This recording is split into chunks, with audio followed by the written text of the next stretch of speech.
1 year ago today, Washington Post columnist Jamal Khashoggi went to the Saudi Arabian consulate in Turkey to pick up a marriage license. As his Turkish fiancée waited for him outside, 15 Saudi executioners were waiting inside, and Khashoggi was never seen alive again. In the days and months that followed his disappearance, the world watched in horror as the brutal details of his death were revealed. Through audio recordings and surveillance cameras, we learned he was kidnapped, drugged, murdered, and his body dismembered. To this day, Saudi officials have yet to provide their own clear explanation of what happened.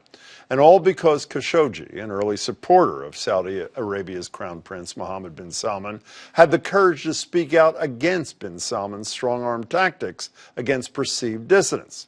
Two separate investigations conducted by the CIA and United Nations explicitly tie the Crown Prince to the killing.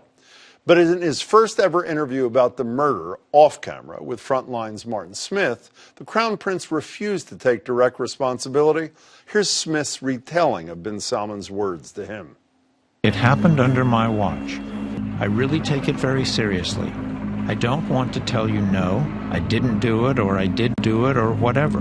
That's just words. Accidents happen. Can you imagine? We have 20 million people. We have 3 million government employees. I am not Google or a supercomputer to watch over 3 million.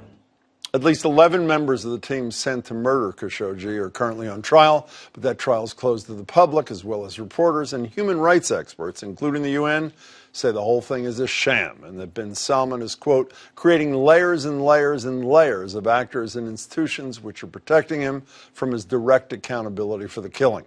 And one of those layers appears to be Donald Trump, who immediately came to the Crown Prince's defense after the murder. I just spoke with the King of Saudi Arabia, who denies any knowledge of what took place. His denial to me could not have been stronger. We get it. Trump really trusts his dictators, particularly the deadly ones.